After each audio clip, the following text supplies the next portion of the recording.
Now there are various smartphones available in the market under Rs 20,000 or $300. So hey guys, in today's video, I'm gonna show you what I feel is the best smartphone that you can buy under Rs 20,000. So with that being said, subscribe to the channel and let's get started.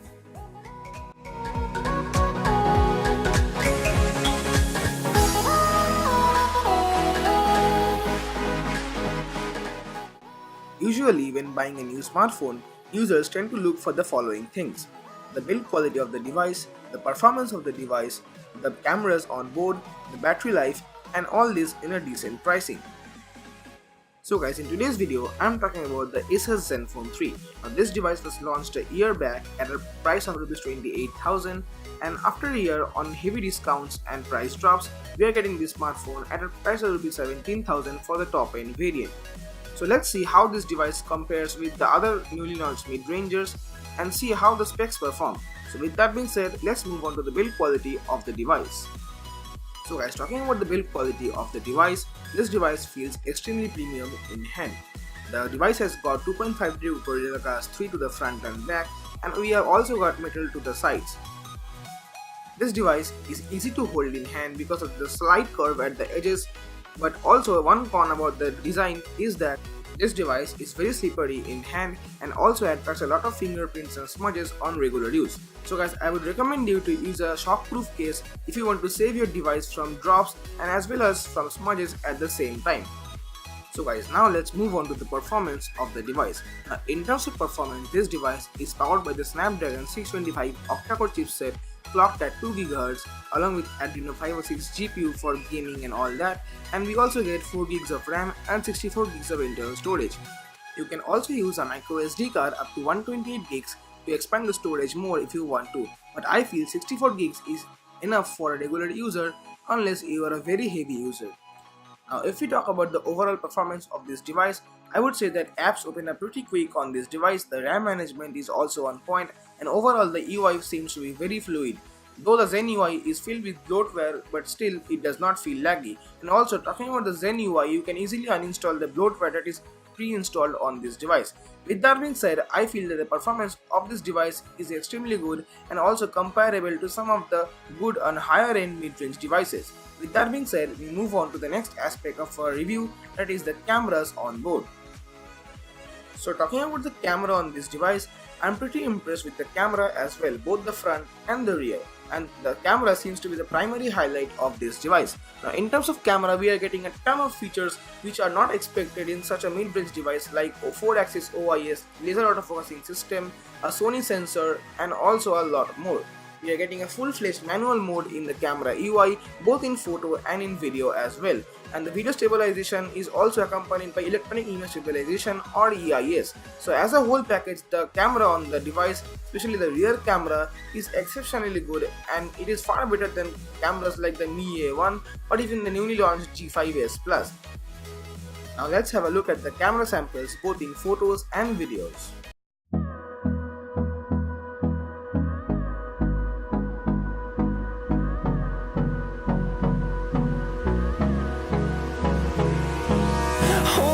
Close till I get up. Time is barely on our side. I don't wanna waste what's left. The storms we chase are leading us, and love is all we'll ever trust. Yeah, no, I don't wanna waste what's left. And on we'll go, through the wastelands, through the highways, till my shadow turns to sun rays. And on we'll go, through the wastelands, through the highways, and on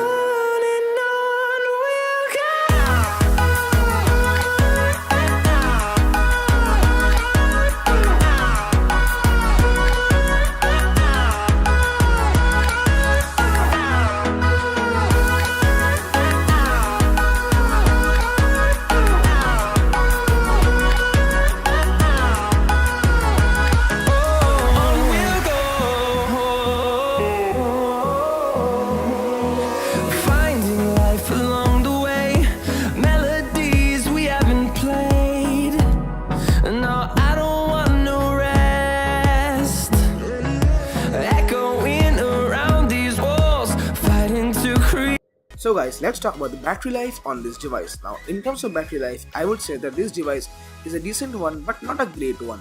It has a 3000 mAh battery and it can last a full working day on a single charge.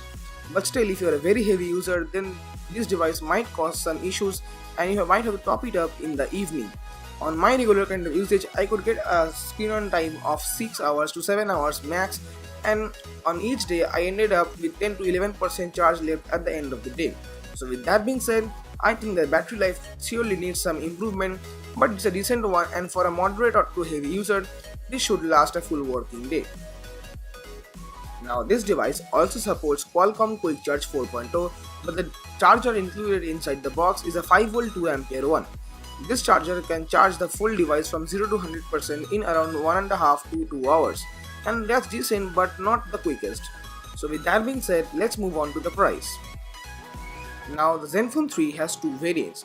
The first variant, which is the lower variant, has a 5.2-inch display with 3GB of RAM, 32GB of internal storage and a 2650 mAh battery, whereas the device that I reviewed is the upper variant, which is priced at Rs 17k and has 5.5-inch Full HD display with a 3000 mAh battery, and also it is having 4GB RAM and 64GB of internal storage.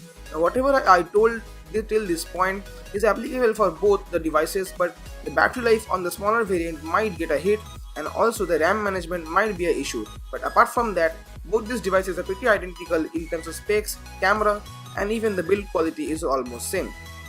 So now guys, if we compare the Zenfone 3 with the other newly launched mid-ranges like the Mi A1, the G5s Plus from Motorola, then you can find that the build quality on the Zenfone 3 is better than those, and it feels more premium in hand.